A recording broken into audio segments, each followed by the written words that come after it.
Bharatiya Janata party महिला मोर्चा दुर्ग जिला संगठन प्रभारी स्वाति साहू ने सीजी न्यूज जंक्शन से खास चर्चा की। स्वाति साहू ने कहा कि भारतीय जनता पार्टी के आदेशानुसार महिला मोर्चा द्वारा लगातार कार्यक्रम किया जा रहे हैं। संगठन मजबूती से अपना कार्य कर रही है। चर्चा में कांग्रेस पर जमकर निशाना साधते हुए नजर आई। संगठन प्रभारी ने कहा कि 2024 छत्तीसगढ़ में भारतीय जनता पार्टी की सरकार जरूर बनेगी। चुनाव को लेकर के हम बातचीत करेंगे। हमारे साथ आज बातचीत करने के लिए मौजूद हैं महिला मोर्चा दुर्ग जिला संगठन प्रभारी स्वाति साहू जी, आपका स्वागत है। नमस्कार भाई साहब। संगठन प्रभारी की जिम्मेदारी आपको मिली है। प्रभार मिलने के बाद भारतीय जनता पार्टी में दुर्ग जिले में खासकर किस तरह से आप जो है भारतीय जनता पार्टी का वर्चस्व देख रही है? पार्टी का वर्चस्व बहुत ही स्ट्रांग है। आप देख भी रहे हैं कि महिला मोर्चा की प्रभारी होने के नाते भी, और जो दुर्ग की महिला मोर्चा की टीम है, आप देख रहे हैं लगातार सक्रिय है। सक्रियता से हम काम कर रहे हैं। हर दिन नए कार्यक्रम जो भी पार्टी से आदेशित होते हैं उसे हम पूरी तरह से ईमानदारी से कर भी रहे हैं, और एक बीजेपी का माहौल बनाकर हम चल रहे हैं। ज़्यादा दिनों की बात नहीं करते, पीछे कुछ दिनों की बात करते हैं। आपने हाल ही में जो है शराबबंदी को लेकर के जो है आबकारी विभाग का आप लोगों ने घेराव करने पहुंची थी, उस विषय में बताइए। देखिए, जो जांजगीर में जो नकली शराब पी करके जो हत्या हुई थी, उसी का विरोध प्रदर्शन करने के लिए महिला मोर्चा वहां पहुंची हुई थी। कलेक्ट्रेट का घेराव करने के लिए हम आबकारी विभाग के ऑफिसर्स का घेराव करना चाह रहे थे। उस समय आप लोगों ने नोटिस भी किया होगा, बहुत गहमा गहमी का माहौल था। हम प्रदर्शन करना चाह रहे थे जिसमें हमें प्रशासन का कोई सहयोग नहीं मिल रहा था, तो महिला मोर्चा का उसका एक जंगी प्रदर्शन था उस दिन।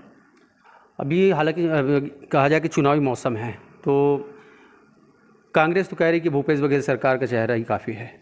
काफ़ी काम भूपेश बघेल सरकार ने कराए हैं। अमित शाह का और प्रधानमंत्री नरेंद्र मोदी का आना कितना फ़ायदेमंद साबित होगा बीजेपी के लिए? फ़ायदेमंद तो है ही।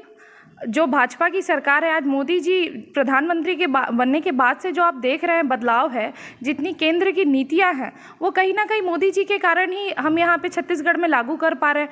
भूपेश बघेल जी ने ऐसा कोई बहुत बड़ा विशेष काम नहीं किया है। लोगों को छला है। आप तो देख रहे हैं कि नकली शराब है, तो यहाँ रेप केसेस बढ़ रहे हैं, यहाँ क्राइम रेट भी बहुत बढ़ा हुआ है। तो मुझे नहीं लगता कि भूपेश बघेल जी कांग्रेस का एक बहुत अच्छा चेहरा है। मुख्यमंत्री होने के नाते भी उन्होंने कोई ऐसा काम नहीं किया है। शराबबंदी का जिक्र मैंने आपसे किया, आपने भी शेयर शराबबंदी के विषय में बताया। आपसे यही पूछना चाहता हूं कि पिछले 15 साल बीजेपी की सरकार रही, आपने क्यों शराबबंदी नहीं की? विपक्ष में होने के नाते भूपेश बघेल सरकार को घेरने में लगे हुए।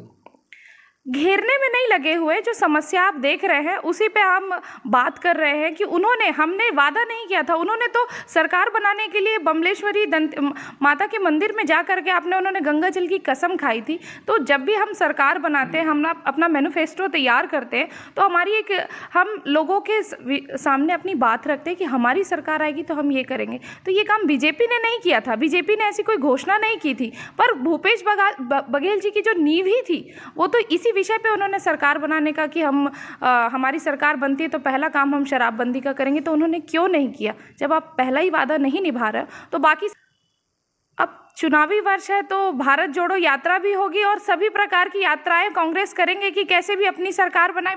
आप भी तो लगातार एक साल से सरकार निगम प्रशासन को और राज्य प्रशासन को घेरने में लगे हुए हैं। हमारी भारतीय जनता पार्टी लगातार लोगों के लिए हमेशा खड़े रहती है। हम हमेशा प्रदर्शन करें जब से ये सरकार आई है। ऐसा नहीं कि चुनाव के 1 वर्ष पहले हमने अपना काम चालू किया या हमको सरकार बनाना। आप लगातार पिछला पन्ना उठा करके देखेंगे तो महिला मोर्चा, भारतीय जनता पार्टी की पूरी टीम लगी हुई है। तो आप ऐसा नहीं कह सकते। महिला मोर्चा दुर्ग जिला संगठन प्रभारी हैं। इस विधानसभा चुनाव में दुर्ग विधानसभा क्षेत्र अंतर्गत दुर्ग क्षेत्र 6 विधानसभा आते हैं। कितनी विधानसभा में जीत का दावा करते हैं आप? पूरी के पूरी में हमारी लगातार मेहनत है, तो हम तो यही आशा करते हैं कि हम पूरी जीतेंगे। दुर्ग शहर में क्या स्थिति रहेगी? भाजपा की स्थिति आप भी देख रहे हैं कि बहुत कड़ी टक्कर पे है। हम बहुत एक अच्छा कांग्रेस को एक टक्कर दे रहे हैं और हमारी जीत निश्चित है। अच्छा स्वाति जी, एक सवाल आपसे पूछना चाहूँगा। कार्यकर्ता सालों से पार्टी में कार्य करते रहते हैं, झंडा उठाते हैं, पार्टी में सालों से अपनी सक्रिय भागीदारी, एक सिपाही के रूप में, एक कार्यकर्ता, एक पदाधिकारी के रूप में अपनी भागीदारी निभाते हैं। हर कार्यक्रमों में वो पार्टी के प्रति निरंतर वफादार रहते हैं। पार्टी के अपेक्षा रहती है हर एक कार्यकर्ता को कि एक न एक दिन वो उस सफ़र को, मुकाम को पाएंगे, उन्हें टिकट मिलेगी।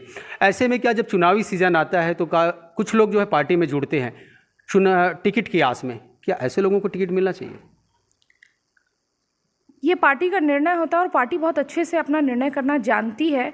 ये कहना उचित नहीं होगा कि पार्टी किसी को भी टिकट दे रही है। भारतीय जनता पार्टी बहुत सोच समझ के अपने टिकट वितरण को लेके बहुत सीरियस है, तो ऐसा कहना उचित नहीं होगा।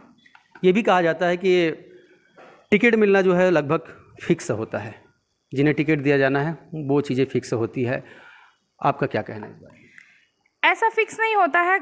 पार्टी काम देखती है, आपके काम करने के तरीकों को देखती है और कोई फिक्स नहीं होता है। अगर ऐसे फिक्स रहेगा तो पहले से पता चल जाएगा ना किसको टिकट मिलना है करके। डिब्बा बंद होता है, उसे खोला नहीं जाता। ऐसा नहीं है।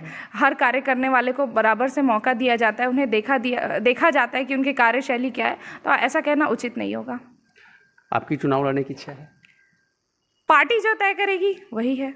पार्टी के ऊपर सब चीज़ निर्भर करती है। हम कार्यकर्ता हैं, हम कार्य करने के लिए आए हुए हैं, तो हम पार्टी से इस तरह की कोई उम्मीद या अपेक्षा नहीं रखते। पार्टी जो निर्णय लेगी वो पार्टी का होगा। 90 विधानसभा है, कितनी सीट का दावा जीत करते हैं, जीत का दावा करते हैं?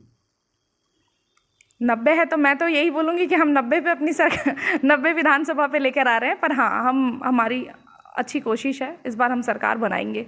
चुनाव को लेकर के आगे किस तरह की रणनीति रहेगी? लगातार पार्टी से जो आदेशित हमको कार्यक्रम मिल रहे हैं उसको हम लगातार सक्रियता के साथ कर रहे हैं। तो आगे रणनीति यही है कि जो भी हम भिड़ कर के अपनी सरकार को बनाने के लिए लगातार सक्रिय हैं, लगातार मेहनत कर रहे हैं। मैम बताइए कि आपकी जो है पढ़ाई लिखाई, शिक्षा दीक्षा कहाँ तक हुई है? पार्टी में आपका आना कैसे हुआ? देखिए, मेरी पढ़ाई जो है, मैं पोस्ट ग्रेजुएट हूँ MA इंग्लिश लिटरेचर में। मैंने डिप्लोमा ET&T भी किया हुआ है गवर्नमेंट पॉलिटेक्निक दुर्ग से। स्कूलिंग मेरी पंडित जवाहरलाल नेहरू खुर्सीपार से हुई है। और पार्टी में भारतीय जनता पार्टी की जो रीति नीति से प्रभावित होकर के मेरी मम्मी चूँकि पिछले कार्यकाल में महिला मोर्चा में जिला उपाध्यक्ष रही, उससे पहले मम्मी को देखा 2000 के नगर निगम चुनाव से मम्मी को देखा। और जब मैं 8 साल की थी तो मैं पार्टी का मतलब नारा लेकर के उनकी जो कैनवासिंग होती थी वो मैंने किया। तब से एक पार्टी को लेकर के एक मेंटल मेकअप था कि जब भी जाना है तो भारतीय जनता पार्टी में जाना है। तब की भारतीय जनता पार्टी की स्थिति और आज की भारतीय जनता पार्टी में क्या बदलाव देखती है? पार्टी शुरू से जैसी थी आज भी वैसे ही है। कार्यकर्ताओं की कदर करना, लोगों को मौका देना, काम को सराहना, ये भारतीय जनता पार्टी की शुरू से जो पॉलिसी रही वो आज भी है। आज भी हम जुड़े। 2017 में मैंने एज अ मंडल अध्यक्ष, पूर्व मंडल में मेरा रहना होता था, सेक्टर 1 में मेरा निवास था, तो मैं एज अ महिला मोर्चा मंडल अध्यक्ष मैंने ज्वाइन किया। उसके बाद मैं महामंत्री रही, फिर प्रदेश में गई। तो मुझे वो चीज़ें मतलब वर्थ इट लगती है कि कहीं कभी पार्टी ने किसी चीज़ को लेकर के ऐसा नहीं कि मैं काम नहीं कर रही हूँ तो मुझे नहीं देखा, या जो काम कर रहा है उसको देख रहे हैं। सभी के लिए उनका जो उनको ध्यान देने का जो तरीका है वो बराबर सा रहा है कार्यकर्ताओं में। हर एक कार्यकर्ता को लगता है कि हमने वो मुकाम, वो लक्ष्य पा लिया है। आपको लगता है कि आज तक अब इस सफ़र में आपने वो मुकाम पा लिया पार्टी में? अभी कैसे, अभी तो शुरुआत है। बताया अभी आपको कि 2017 को मैंने पार्टी ज्वाइन किया, तो अभी तो काम करना है कार्यकर्ता के रूप में। मोदी जी और अटल जी से मैं बहुत इंस्पायर्ड हूँ कि मैं कार्यकर्ता हूँ और कार्यकर्ता ही सबसे बड़ा जो होता है वो काम करता है। तो मैं कार्यकर्ता हूँ। अभी आगे सफ़र देखते हैं, लंबा है बहुत। यानी ये कहा जा सकता है कि एक दिन हम छत्तीसगढ़ का प्रतिनिधित्व करते हुए आपको देख पाएंगे? ये पार्टी तय करेगी।